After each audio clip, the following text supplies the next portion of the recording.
Yes, that's every Saturday from 3 to 5 p.m. It's Miss Sarah's Dynamic Gospel Power Show. Tune in on the Tan Talk Radio Network. Calling all radio enthusiasts with storm claims and legal questions. Join us every Saturday at 2 p.m. on WTAN FM 106.1 and AM 1340 for Legal Candy with attorney Candace Colucci. She's your guide to hurricane-related issues, property insurance law, and more sizzling legal topics. Get ready for a lively legal experience. Make your Saturday sweet with Legal Candy on WTAN FM 106.1 and AM 1340. This is the Tan Talk Radio Network. It's now time for Connecting Caregivers with author, speaker, caregiver advocate, and talk show host Linda Burhans, the gal who cares for caregivers. Caregivers around the world today, it's time to lift you up. It's time to celebrate. Good afternoon and welcome to Connecting Caregivers with me, Linda Burhans, the gal who cares for the caregivers with love, laughter, and lessons learned, on the show where you can find help and hope. And with me, I have my best friend and my co-host and sidekick, not psychic, Lynn Thornley. Good afternoon. Nice to be here. I'm glad you're here today. It's my last day for a while. Yeah, going on a little vacation. I'm going on a lobster vacation. You know what? I went to Maine. I didn't have any lobster. No. None. Because it was But a you're big not party. but you're not on the coast there. I'm on the coast. Well, I mean, there was just too many people. Every day. Well, Cindy and Steve left because they had their grandson with them, and they went and had lobster and some other stuff. And with us today is my friend Maureen Rulison. Hi. How are you today? I'm very happy to be here. I'm very happy to have you here. And we have Ed on the boards. How you doing, Ed? And I am not going on vacation. Oh, well, I'll have a lobster for you. You have to join my club, Ed, because you know my club is the vacation club. So I just came back from Maine, and I was sick as a dog. I was, because we have so many damn kissing cousins. 9 of us got sick. 4 had COVID, 5 had the flu. I'm like, too much kissing in this family. But it was all good, and I had my colonoscopy this week. Whoa, what fun. Didn't go in my new bathroom, though. I'm like, I'm not going in there. But it's all good, and I'm all good, so I'm really happy about that. So I want to give a shout-out to our newest listeners. We have Penelope in Largo, we have Iris in Tampa, and we have Diane in New York City. Oh, welcome, ladies. Like I say, there's always plenty of room around the Connecting Caregivers table for more listeners, whether you listen when we're live on the radio or Facebook or YouTube or whatever. We're just here to help you with any kind of resources and support we can, because we know your journey is not easy. And that's a little conversation we're going to have with Maureen today. So Maureen and I have known each other probably like 20 years now, I'm thinking. Yeah. Time flies when you're having We met fun. when we were 5. Yes. And Maureen's been on the show before with her partner, Brian LeBlanc. They had an initiative called We Are Dementia Strong. She's a professional caregiver in her business, caregiving support and resources, and helps guide caregivers on what they can do. But she's a full-time family caregiver. Because no matter what, whether your loved one is at home with you or whether your loved one is in a community, most caregivers are still 24/7 caregivers. That's the truth. Yeah. And once again, no one knows your loved one better than you do. Better than you do. And we need to be there, to be their support, to be their voice. So let's start with your beginning of your journey with Brian. So you met Brian and you stalked Brian, actually. Yes, I did. I have no shame. I met him in 2014, a month after he received his dementia diagnosis, and heard him up doing public speaking, and went up to him. Which he thrived in. Oh, still does, really. Yeah. Still I loved does. having him on the radio show. Be careful what you ask for. Yes. And I was so impressed with him, and I thought, this is who I need as part of my business. Yeah. Because who He's better? the man talking about it. That has it. That's right. The lived experience. Yeah. Who knows? So I went up to him, introduced myself, and did a brief, I'd like to talk to you about a business opportunity. Yeah. And he said, yes, give me your name and number. So I did. And by the way, I did that 27 times more. She remembered? Yes. Actually, it was in Louisville at a conference, and I won't say on the radio what I said, but he handed me his room key rather than his business card, and I said an expletive and told him, he was never going to treat me like that. He never forgot my name after that. Yeah. But he continued public speaking and educating and being the best teacher I could hope for. And he's so kind and he's so loving and he's so funny and he has a sense, he's fun. He still is. I could see what attracted you to him. Oh, absolutely. And I will tell you that he is the love of my life. He still is. Well, I can remember when you first started going out with him, there was some people in the industry making comments about, you're going to go out with somebody that has dementia? Because most people don't choose that journey. But when you fall in love with somebody, the heart wants what the heart wants. And it was the best decision I ever made. yeah. And I'm so thankful that I'm still on the journey with him. He has taught me so very much, and I've been able to pass that on to the clients that I work with, and I'm grateful for that. And Well, I'm grateful for the life that you give him to still live his life. So I can remember it's a couple of years ago now, Brian and I were going to go to the movies you did go to the movies. to see Elvis. And I picked up Brian at his house and we went to the mall to a theater I was never at before. So I don't know, I'm driving around, I find the theater and we see some people and they go, oh, well, follow us in. And we go in and get our tickets and we're in the show. And probably it's like, I don't know, 15 or 20 minutes later, Brian says he has to go to the bathroom.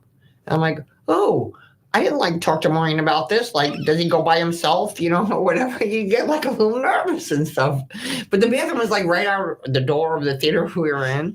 And I said, oh, are you okay to go by yourself? And he said, yeah. And I thought, well, the door's right out there.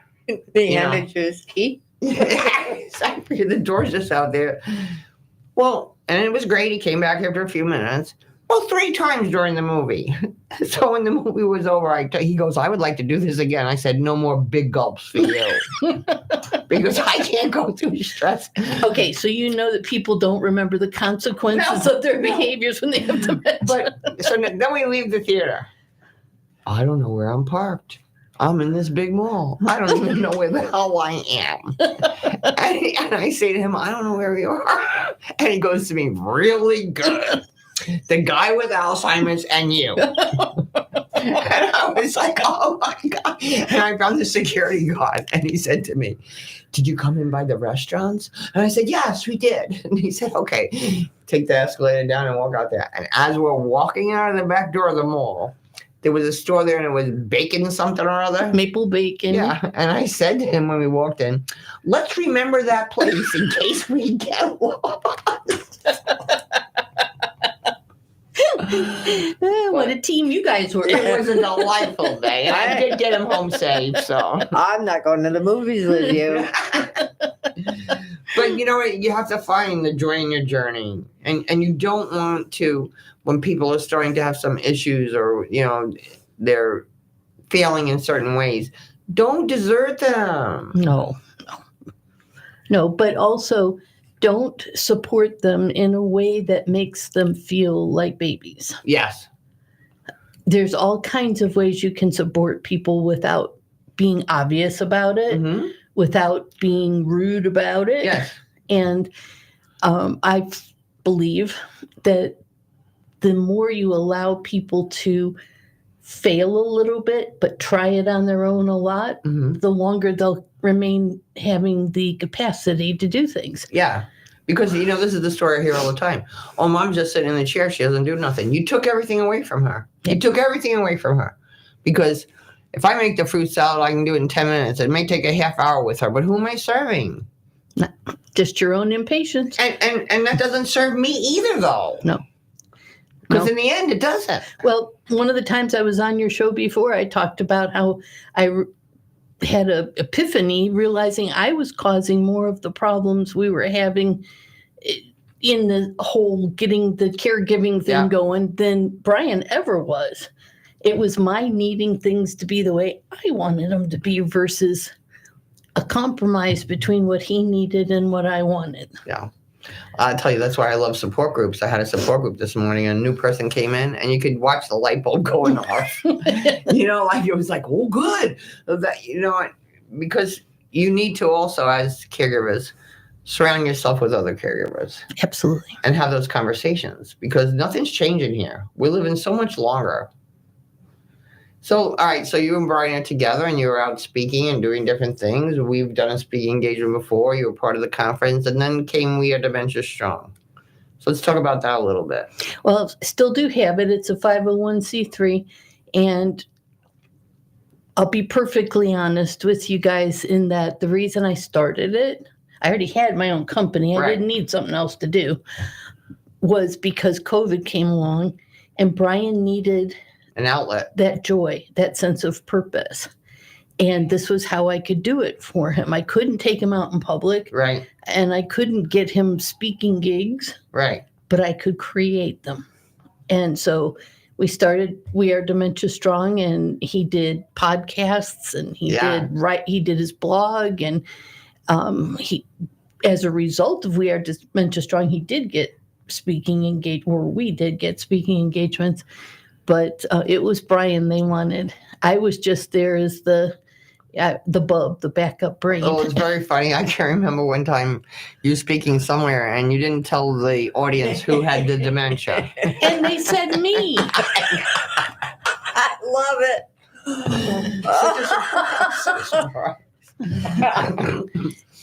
And I'll tell you, I found out later. I talked to some of the people in the audience.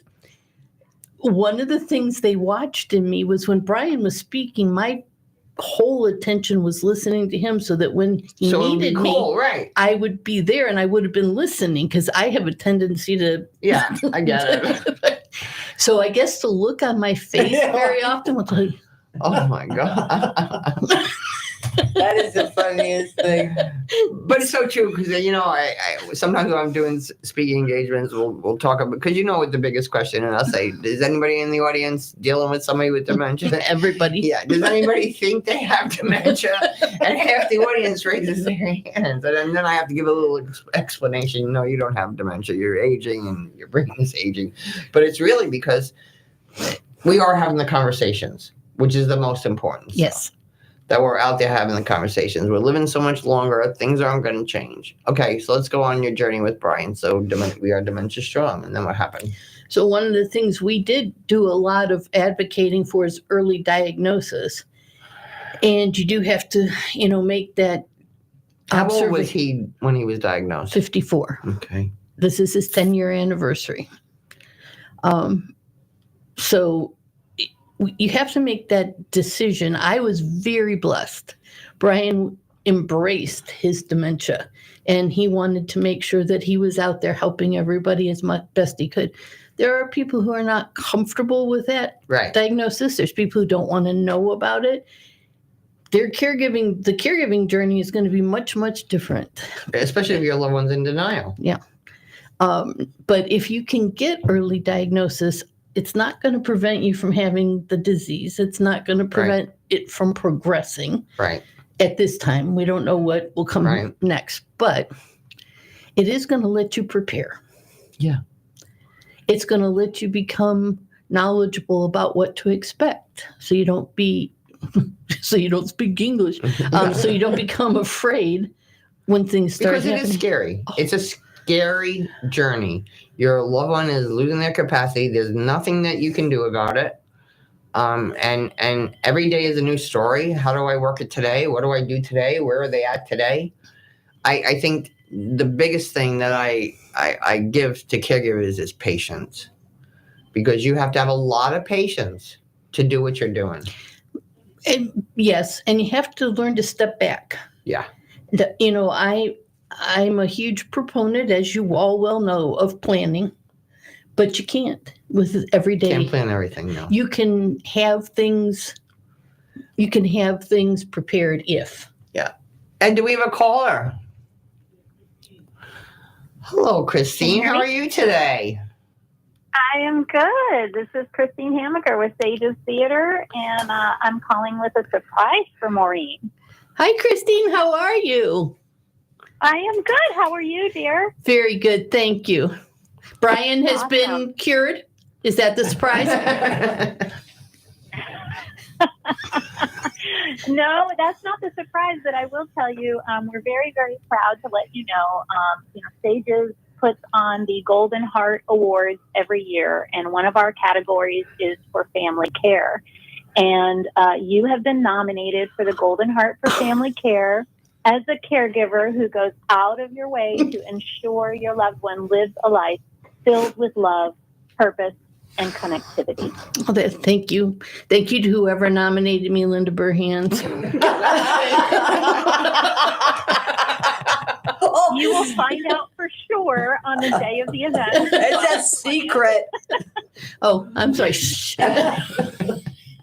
And I will be sending you all the information, and we'll be posting it up on social media. And we're just so proud of you for everything that you do with Dementia Strong. And what an amazing thing that you came up with for him. And anyway, you have a lot of people who love you and admire you for what you're doing. So It's just like a we look mutual forward to admiration celebrating you. society. I love doing what I do with Brian. I love him so much more every day that we have together. So, Christine, while you're on the line, tell our listeners a little bit more about Sages and about the awards. Oh, thank you. Okay, so Sages, we do our Plays with Purpose all over Tampa Bay. They're on topics of aging that people like to avoid and not talk about. We just closed on Memory Lane, which is our brand new play this year about caregiving for those that have different forms of dementia. My mother is included in that. Linda's mother, our playwright, she also dealt with that. And so I am very proud of that play. I'm glad that we have that out there, and we'll be showing it again next year.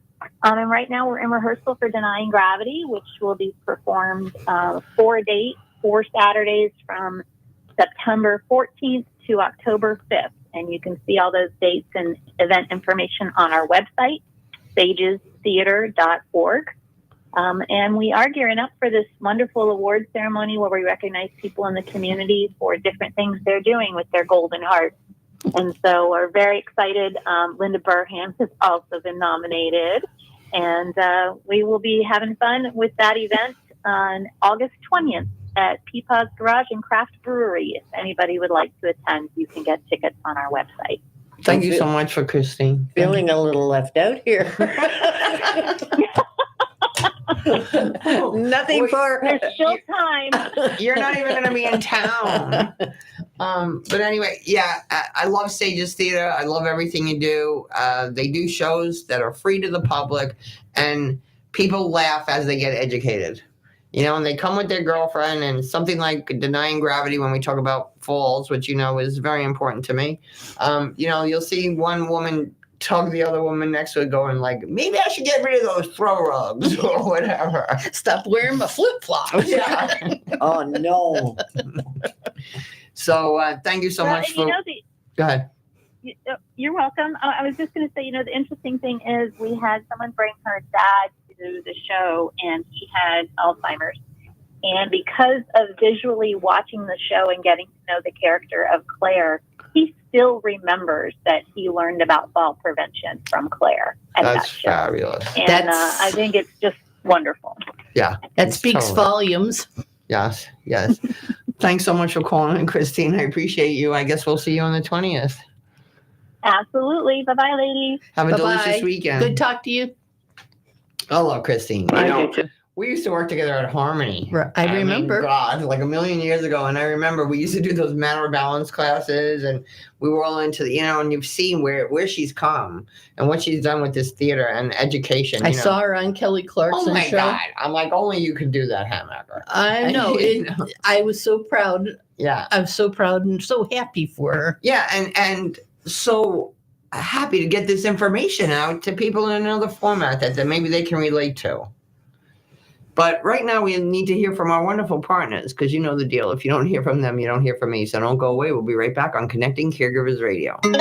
This is the Tan Talk Radio Network. Arden Courts is not just a place to live. It's a place to call home. Residential living combined with quality caregiving. This is the philosophy behind Arden Courts.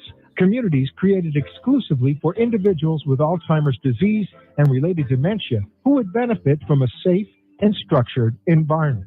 For additional information about any of the unique services Arden Courts provides, call 888-478-2410 to locate a community nearest you. Inquire about our educational seminars, resource library, or support groups, or simply feel free to ask questions you may have about Alzheimer's and related dementias. At Arden Courts, we know, we understand, and we can help because memory care is all we do. Remember, call 888-478-2410 for additional information about any of the unique services Arden Courts provides.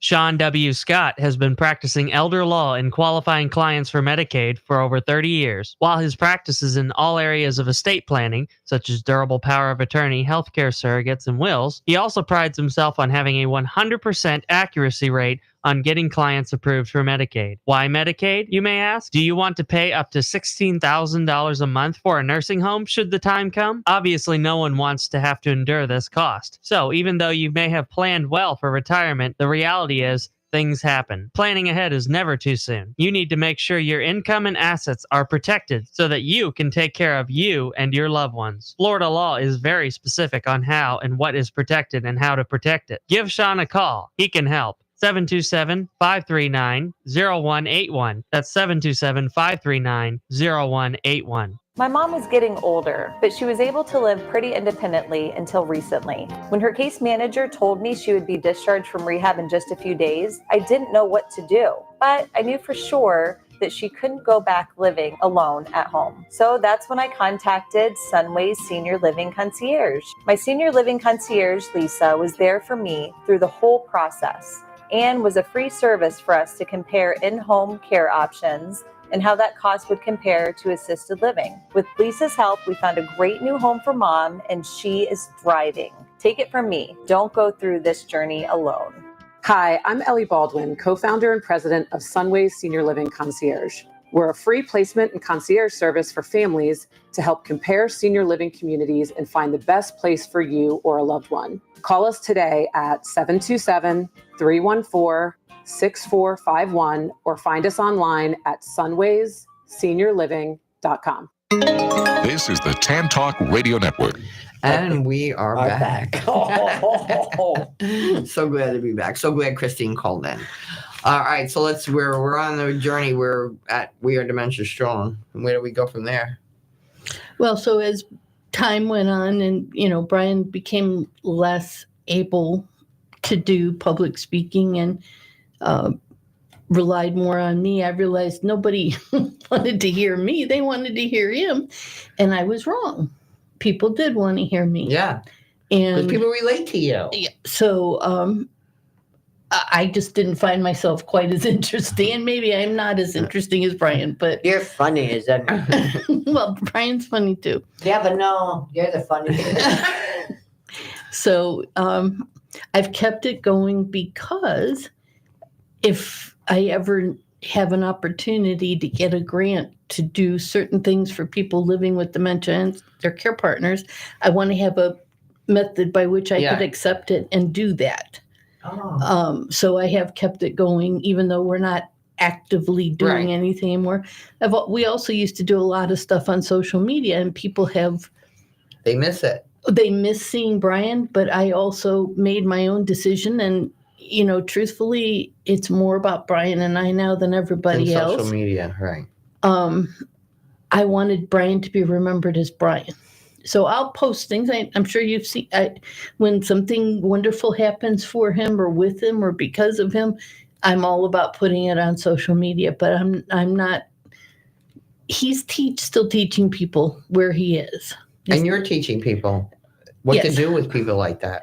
And I just, I know Brian wanted his whole journey to be out there for everybody to see.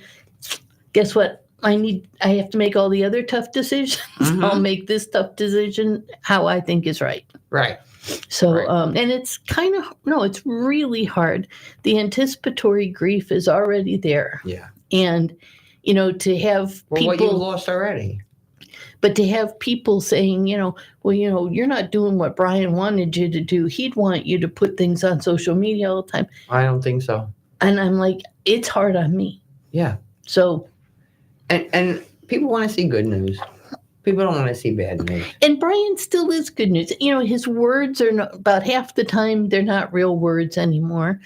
And if they are real words, most of the time they're not contextually correct. Right. He gets his point across, don't get me wrong, but why would I put that on social media? Right. That's going to be the last thing people remember about him. No. Right. No. I was just telling Lynn I have a cousin who's actively dying. And yes, they sent some pictures of him. And I called my sisters and my daughter and my granddaughter. I said, if you're with me when I'm dying one day, don't ever take those pictures of me, because that's all I can think of now. When I think of him, I think of that terrible picture. Yeah. If they need to take it for them, well, just take it for you. You don't need to share it with me. That's right. I'll ask if I need pictures like that. Thank you very much. Yeah. But I guess it made them feel good doing it, whatever. But, everybody's got to judge what's for them. Before you send something like that, ask. Yeah. So anyhow, as things were progressing with Brian, I thought to myself, what can you do to honor Brian the most? And he always loved how I helped people living with dementia and their care partners, both professional and personal. So I went to attorneys and I went to doctors and I said, we need to get people to do life care planning. We need to get them to plan ahead. And we need, just like if you're a teacher, you always have a lesson plan in case you have a substitute. Yeah. You need to have that life care plan in writing so that if you need a substitute, they got it. Yeah. Well, all of the professionals that I went to were right. Nobody wanted to do life care planning ahead of time. It was all like, I don't need that. I'm not going to. Yeah. That's gross. Yeah. So I thought to myself, how can I get people to want to do life care planning? And so I wrote this book, Because I Love You, my book about me. And it is a written life care plan that you can do with your person, whether they have dementia, with whatever they have. Right. Or they're just aging. Your parents, your grandparents do this with you. It isn't just the financial, medical, insurance, legal. It's a lot of this book is about joy and purpose. How can we continue to bring joy and purpose into our loved one's life? And a whole section of the book is about caring for the caregiver. Yeah. And I got so tired of hearing they put your own oxygen mask on first. Well, apparently this message is not working because none of the caregivers were taking care of themselves first. So I said, let's present them with real facts. Well, I think that's so important because, I'll have somebody in my support group 4 or 5, 6 years, let's say, whatever, and mostly women, and the spouse dies. And they have nothing for themselves in order. They had everything for their spouse in order. They have nothing for themselves in order. Right. And they don't hesitate to spend every penny they have taking care of their spouse. Right. And then there's nothing left to take care of them. Right. I'm talking about money here. There's also no emotional energy. There's no will to get out and get going. As a caregiver, I know I became very comfortable with the excuse that Brian didn't want to go out. Yeah, well, yeah. And a lot of caregivers do that. And I'm like, yeah, Brian doesn't want to go out. And he's like, what? Yes, I do. So, but those are some of the sacrifices we make as caregivers. Taking our loved one out when we really don't feel like it. Doing some stuff with our loved one and taking care of some stuff for them that we really don't feel like. But I laugh, Linda, because, and I'm not going to say it on the phone, but I have found that if I take Brian and put him in the car with me, even now, play the music from the 70s, because that's where he doesn't remember music before like the early 1980s anymore. Okay. But if I play music from like when we were in our teens and 20s and up into early 30s, he can remember almost every word. And if I roll down the windows in the car and open the sunroof, he feels like a kid. And he's got that air blowing on him and stuff. And then we get him the forbidden milkshake. So, then, I mean, he's back. Alive. Yeah. He is back. But see, the thing is, now I know that you've been Brian has been pre-planning for a long time. So the music maybe he picked before didn't turn out to be what the music is right now. And let's talk about that a little bit. So yes, Brian, he said he had personalized playlists on his phone, which he did. Right. I called it a radio station because there were over 6,000 songs on there. I'm like, that's not a personalized playlist. That's a radio station. Exactly. But he had them all broken down. Now he can't operate a cell phone.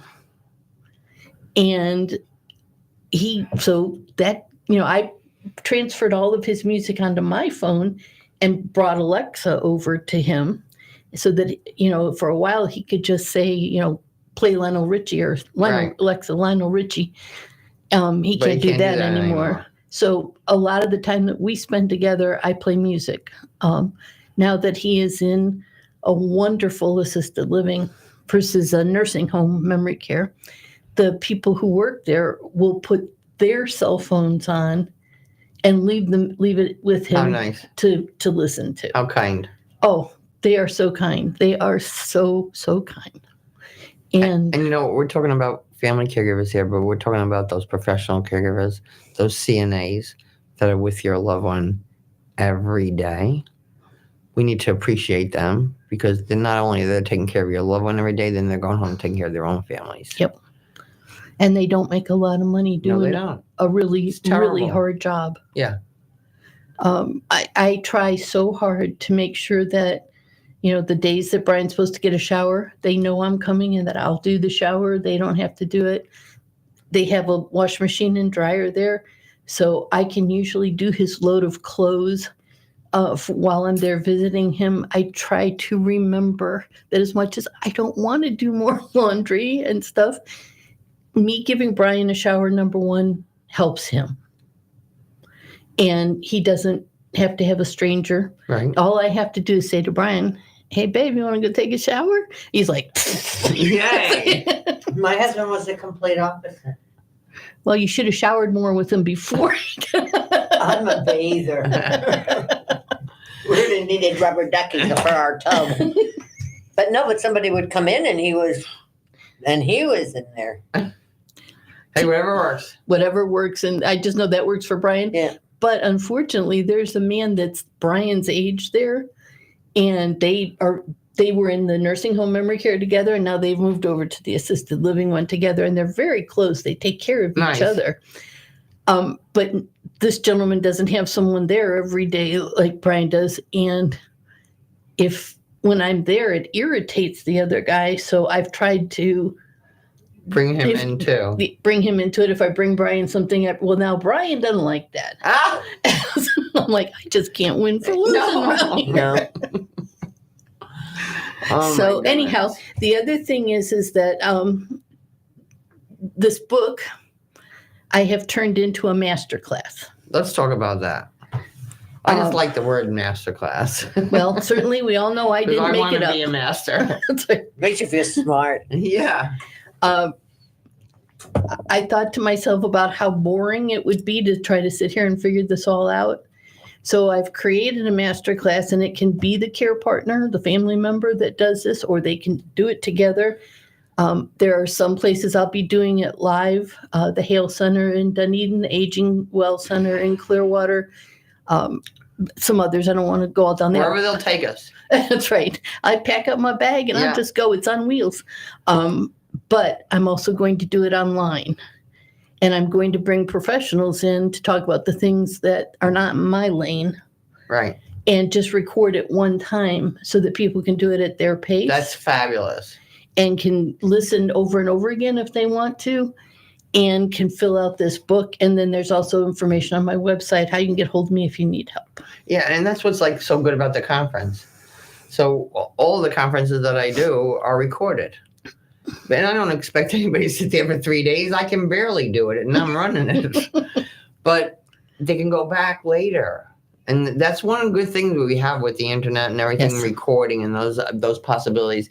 Because sometimes, too, and you're part of the next conference, I'm delighted to say, is people will listen that day or maybe, and they're like, nah, not really for me yet.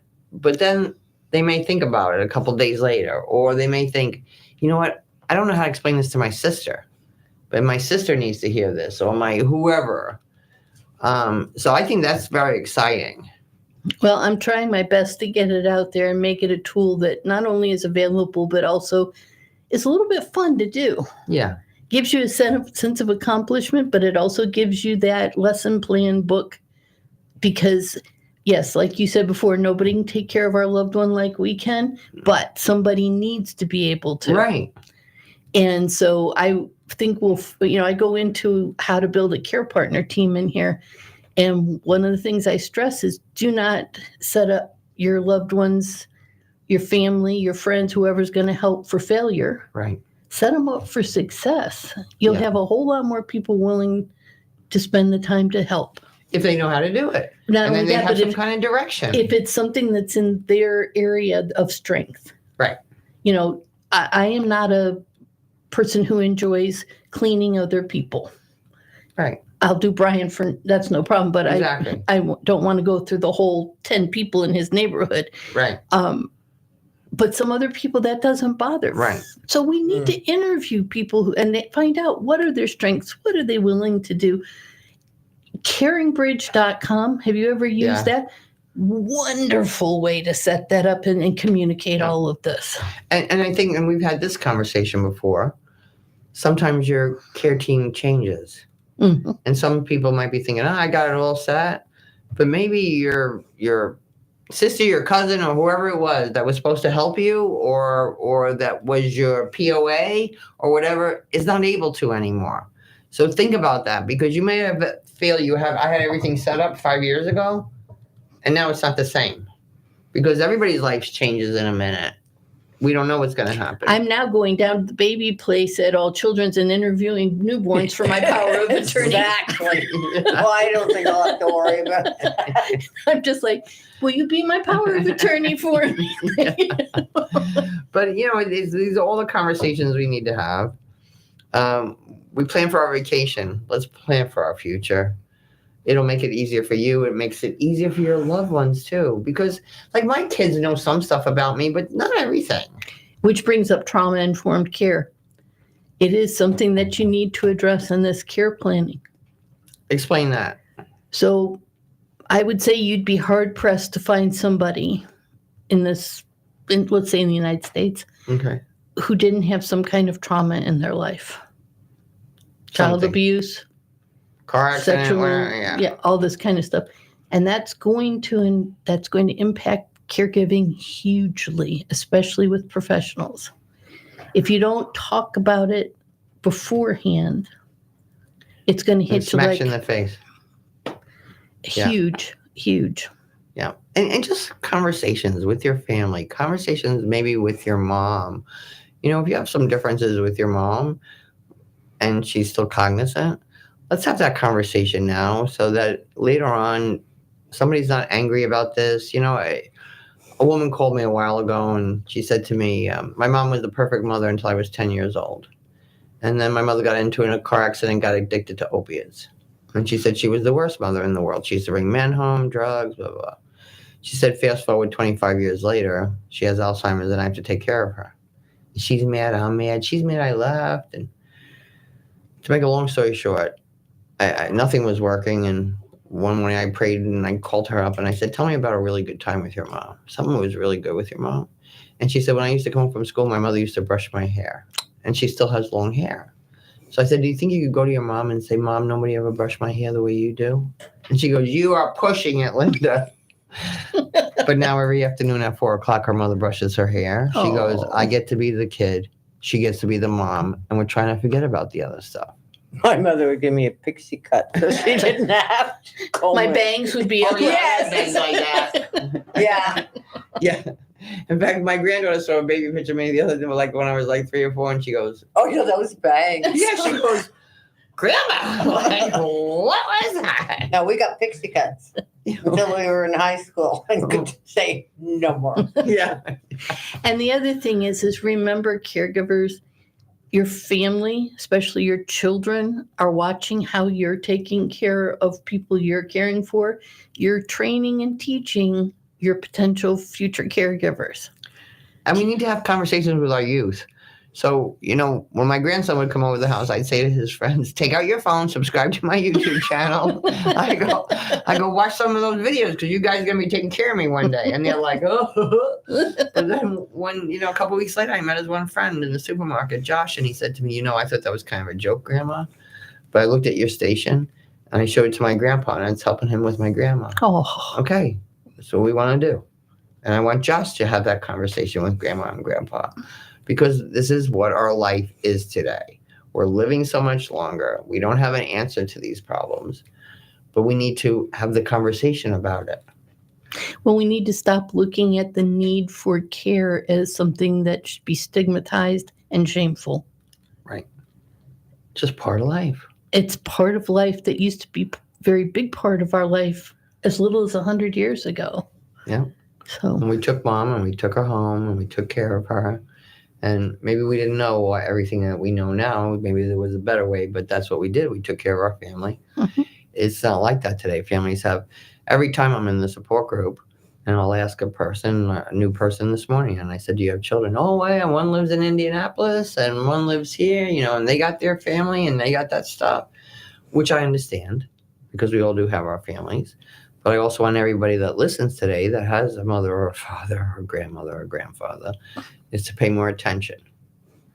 I met a young man a few weeks ago. He's like 45 years old, and he said to me, I'm going to visit my mother for her 70th birthday. I said, oh, that's fabulous. He goes, yeah, I usually see her like twice a year.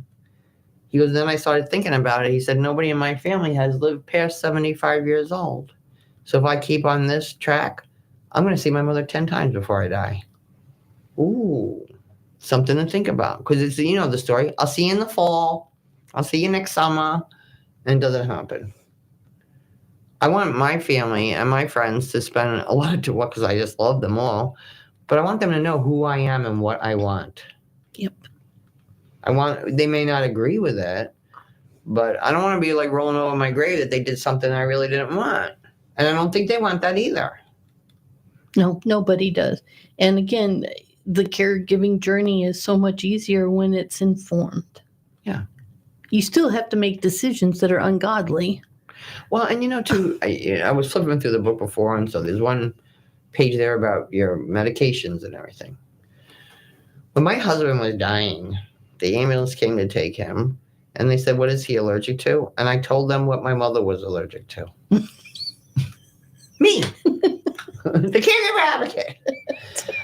And it was like 10 minutes later, I realized, no, that's what Mom was allergic to.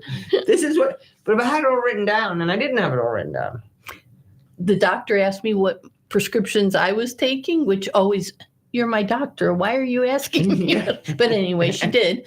And I start naming them off, and she happened to be Brian's primary care doctor too. And she goes, those are Brian's medicines. I'm like, oh, I'll have to get back with you. Yeah. It's true, because you get that little tunnel vision, and I think, oh, I'm so prepared. I know it all. And I only take 2. You would think I could remember. But really, you think you're so prepared.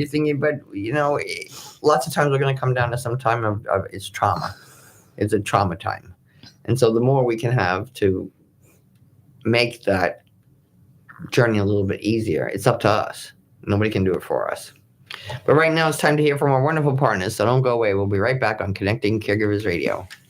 This is the Tan Talk Radio Network. Choosing the right chiropractor is an important choice to make. Located in Seminole, the Alexander Spine Center team is trained on the latest chiropractic treatments and technologies. At Alexander Spine Center, you'll find chiropractic and physical therapy care that is safe, effective, and a natural approach to pain and other health-related issues. Chiropractic unlocks your body's potential and natural healing process to ensure your life is a healthy life. We treat clients from the womb to the tomb. Call 727-397-3000 for a free consultation today, or visit our website at www.alexanderspinecenter.com. They take good care of me twice a week, so check them out.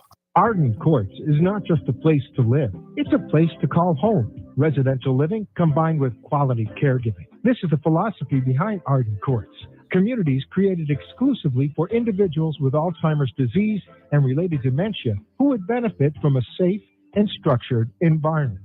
For additional information about any of the unique services Arden Courts provides, call 888-478-2410 to locate a community nearest you. Inquire about our educational seminars, resource library, or support groups, or simply feel free to ask questions you may have about Alzheimer's and related dementias.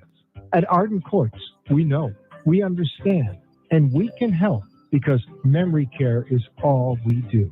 Remember, call 888-478-2410 for additional information about any of the unique services Arden Courts provides.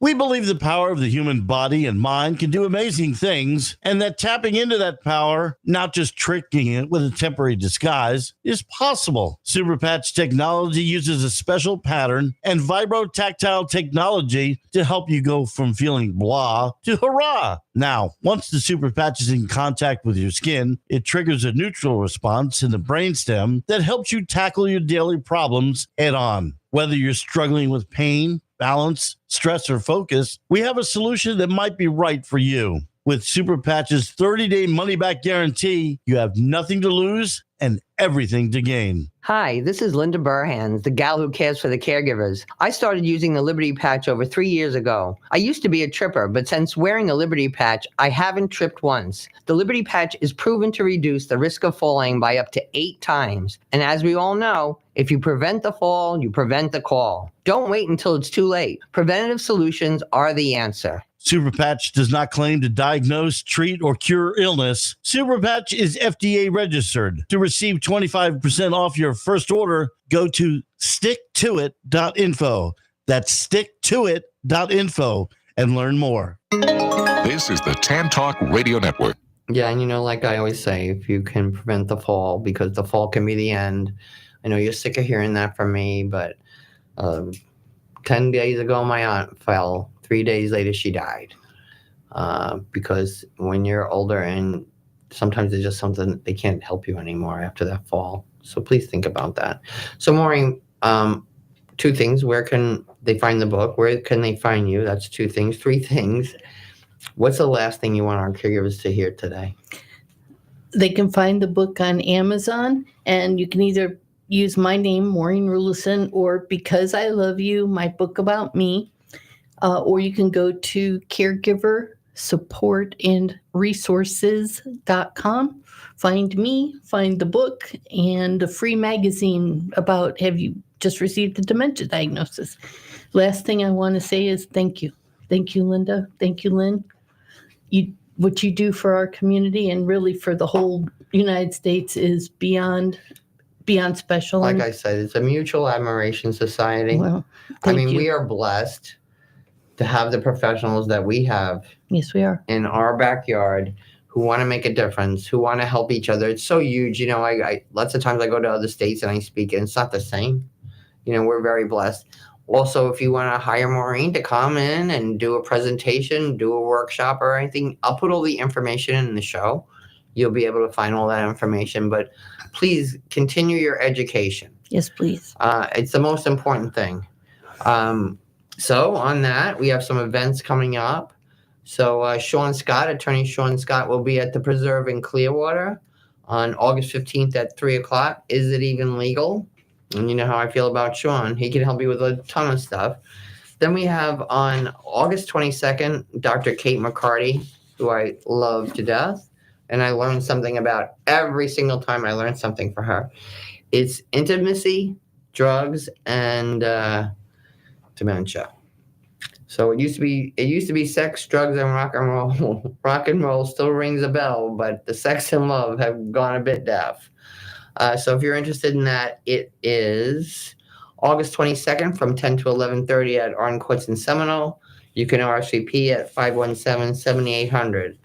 Then on Thursday, August 29th, Dr. Thomas Pearson, he's a neurologist in Palm Harbor, will be at Arden Courts in Palm Harbor from 11:30 to 1. Everything I've heard about this man is fabulous. He really has a conversation with his patients. Yeah, he's a great guy. So if you're interested in that, you can RSVP at 771-1600. All this will be in the show. And then on Monday, no, that one's done. And then we have the Walk to End Alzheimer's, which this year is October 5th at Pointer Park. It's a good place just to go and meet other caregivers too, and to support that effort. Surround yourself with other people that are in the same boat as you are.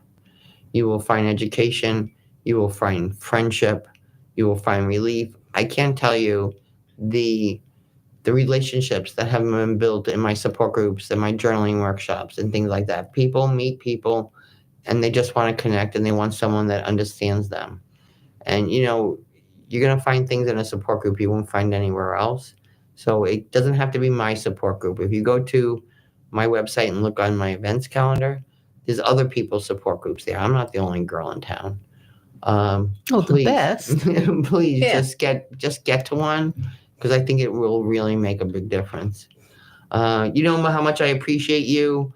I'm here for anything you need. If I don't have the answer, I'll find somebody who has the answer. So just go to lindaburhans.com. Thanks so much for being with us today. Remember that God loves you all the time, and have a delicious day.